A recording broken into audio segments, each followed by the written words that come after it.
Apakah lo merasa sering merenung dan terperangkap dalam pikiranmu sendiri? Atau mungkin kamu merasakan setiap hal dengan intensitas yang luar biasa? Jika iya, lo mungkin termasuk dalam persentase orang yang memiliki sensitivitas yang sangat tinggi, atau yang biasa disebut highly sensitive person atau HSP. Tapi jangan salah, menjadi HSP bukanlah sebuah kelemahan, tapi sebaliknya bro. Lo memiliki kemampuan alami untuk memproses dan menangkap informasi dengan lebih dalam dan lebih intuitif dari kebanyakan orang. Lo juga cenderung memiliki rasa empati yang tinggi serta memiliki kesadaran diri yang kuat. Selain itu, lo juga memiliki kreativitas yang luar biasa dan semangat yang tak terkalahkan. Namun, sebagai HSP, lo juga menghadapi tantangan yang mungkin sulit dipahami oleh orang lain. Oleh karena itu, di video ini gue telah merangkum beberapa masalah yang hanya dapat dimengerti oleh orang-orang yang memiliki sensitivitas yang sangat tinggi. Yang pertama, masalah tidur. Apakah lo tahu bahwa tidur yang cukup sangat penting bagi kesehatan dan kesejahteraan kita? Namun bagi orang dengan sensitivitas yang tinggi, tidur bukan hanya tentang kesehatan,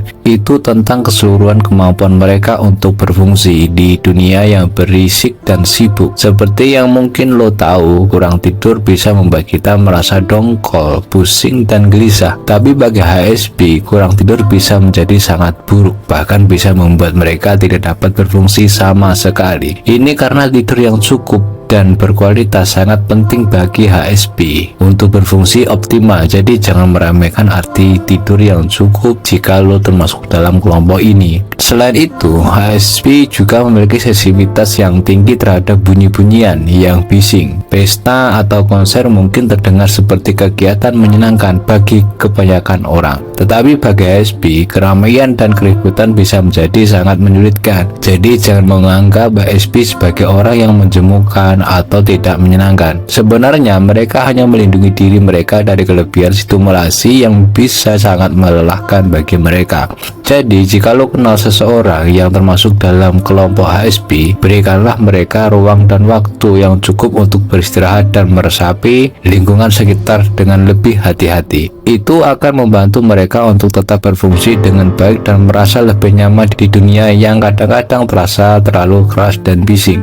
Lo seringkali merasa kelelahan secara emosional, bukan? Apabila pernah ada seseorang yang menghargai kemampuan empatimu, meskipun memang empati itu melelahkan, tapi bagaimana jika saya katakan bahwa karakteristik utama highly sensitive person adalah merasakan sesuatu dengan lebih mendalam dan intens daripada orang lain. Itulah sebabnya mengapa lo sering menyerap dan mencerminkan emosi orang lain secara terus-menerus, terutama saat lo sedang merasa lelah. Terasa seperti roller coaster emosional, bukan? Tapi ada satu hal lagi yang mungkin lo rasakan sebagai HSP, yaitu lo tidak terlalu suka berinteraksi sosial. Pernahkah lo berada dalam situasi di mana temanmu terkesan dengan kemampuanmu membaca suasana? Itu karena lo memperhatikan banyak hal yang seringkali dilewatkan oleh kebanyakan orang, terutama dalam situasi sosial. Lo sangat pandai memahami tanda-tanda nonverbal dan menganalisis nada bicara seseorang. Namun sayangnya, ini juga bisa menyebabkan lo menganalisis berlebihan dan membesar-besarkan segala sesuatu. Mungkin lo juga sering merasa terpicu oleh kekerasan, misalnya saat menonton film dengan adegan hore atau mendengar berita kriminal yang sadis. Jika yang lo pikirkan hanya enggak, itu bisa menjadi tanda bahwa lo seorang highly sensitive person atau HSP. Sebagai HSP, lo merasakan reaksi visual yang sangat kuat terhadap kekerasan dan kekejaman. Bahkan jika lo tahu itu hanyalah adegan palsu dalam film, maka dari itu lo akan merasa sangat tidak nyaman saat menonton atau mendengar kekerasan yang terlalu grafis.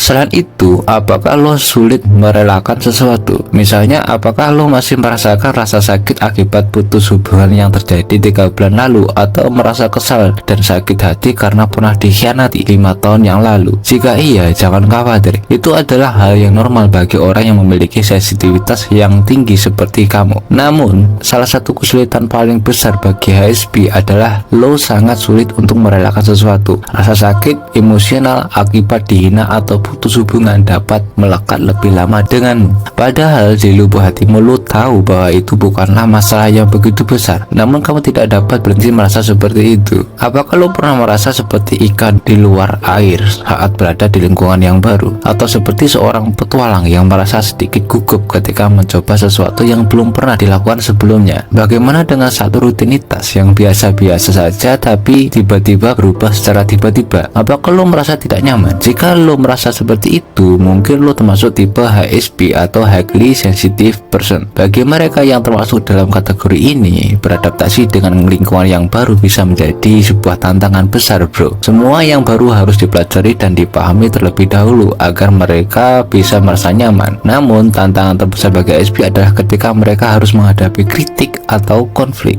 Bayangkan, bagaimana perasaanmu ketika lo memberikan sesuatu yang berharga pada seseorang, namun mereka hanya menanggapi dengan, "Ya, tapi aku mau yang lain." Bagi seseorang HSP, hal tersebut bisa terasa sangat menyakitkan dan membuat mereka merasa tersinggung. Sebagai orang yang berinteraksi dengan HSP, kita harus berhati-hati dalam berkomunikasi dengan mereka. Mengkritik, membentak, atau memarahi mereka bahkan dengan maksud yang baik sekalipun bisa melukai hati mereka yang lembut dan rapuh. Oleh karena itu, mari kita berbicara dengan lembut dan memperlihatkan sikap yang empati ketika berinteraksi dengan mereka. Apakah lo sering merasa terbebani saat dihadapkan dengan tugas-tugas yang berat, atau mungkin sulit berkonsentrasi ketika banyak hal yang harus dikerjakan sekaligus? Jika iya, maka mungkin lo termasuk dalam kategori Highly Sensitive Person atau HSP. Bagi mereka yang termasuk dalam kategori ini, deadline dan tekanan waktu dapat menjadi beban yang sangat berat, bahkan menyebabkan stres. Mereka lebih suka meluangkan waktu untuk mengerjakan suatu hal dengan penuh perhatian dan menghindari multitasking yang dapat membuat mereka kehilangan fokus. Namun sifat empati dan kepekaan yang memiliki HSP, mereka lebih suka meluangkan waktu untuk mengerjakan satu hal dengan penuh perhatian dan menghindari multitasking yang dapat membuat mereka kehilangan fokus. Namun sifat empati dan kepekaan yang dimiliki HSP dapat membuat mereka mudah terjebak dalam situasi yang mengharuskan mereka keluar dari batasan dan kenyamanan mereka. Meskipun tidak ingin mengecewakan orang di sekitar mereka, terkadang HSP harus belajar untuk mengatakan tidak dan menghormati batasan mereka sendiri. Sebagai teman atau rekan kerja, kita juga harus memahami karakteristik HSP dan berhati-hati dalam berkomunikasi dengan mereka. Kritik, bentakan, atau konflik dapat sangat menyakitkan bagi HSP dan melukai hati mereka secara dalam. Bahkan maksud kita baik. Apakah lo pernah merasa bahwa kecilnya kesalahan yang lo lakukan membuatmu merasa buruk? Bagi kebanyakan orang, kesalahan adalah hal yang wajar dan bisa diterima sebagai bagian dari proses belajar. Namun, Highly Sensitive Person cenderung merasa sulit memaafkan diri sendiri atas kesalahan yang mereka lakukan dan menetapkan standar yang terlalu tinggi untuk diri mereka sendiri. Hal ini seringkali membuat mereka menjadi sangat kritis dan sulit untuk puas dengan hasil kerja mereka sendiri. HSP juga membutuhkan waktu untuk diri mereka sendiri. Terlalu banyak interaksi sosial dan dapat membuat mereka merasa kewalahan dan kelelahan secara emosional. Dalam situasi seperti ini, mereka butuh waktu untuk istirahat dan memulihkan tenaga emosional dan mental. Sayangnya, banyak orang yang tidak mengerti kebutuhan tersebut dan cenderung menganggap HSP sebagai orang yang terlalu pemilih atau sulit bergaul. Selain itu, bro, HSP juga seringkali disalahpahami oleh orang-orang di sekelilingnya karena hanya 1 dari 5 orang yang memiliki hipersensitivitas. Orang lain akan sulit merasakan hal yang sama dengan HSP dan memahami perspektif mereka. Namun, keberadaan HSP memiliki kelebihan seperti pemikiran dalam, jiwa artistik, dan karakter berpikir yang terbuka. Mereka juga memiliki kapasitas besar untuk mengasihi, memahami, dan melakukan kebaikan. Maka, menjadi HSP adalah sebuah karakter yang indah untuk dimiliki. Masalah-masalah yang mereka hadapi hanyalah kegelapan yang ada di balik cahaya. Oleh karena itu, mari kita belajar untuk memahami dan menghargai keberadaan HSP di sekitar kita. Apakah lo atau seseorang yang kamu kenal merasa familiar dengan karakteristik Highly Sensitive Person yang telah kita bahas di video ini? Apakah lo memiliki memiliki pengalaman yang ingin lo bagikan. Mungkin lo memiliki tips atau trik yang bisa membantu HSP dalam menghadapi situasi yang sulit, atau mungkin lo ingin berbagi cerita tentang bagaimana kamu belajar untuk menerima memanfaatkan karakteristik HSP-mu untuk menjalani hidup yang lebih memuaskan. Jangan ragu untuk meninggalkan komentar di bawah ini dan berbagi pengalamanmu dengan komunitas kita di sini. Jangan lupa untuk memberikan like dan share video ini agar lebih banyak orang bisa belajar tentang karakteristik HSP dan memahami orang-orang di sekitar mereka dengan lebih baik. Terima kasih telah menonton dan sampai jumpa di video berikutnya. Salam semangat.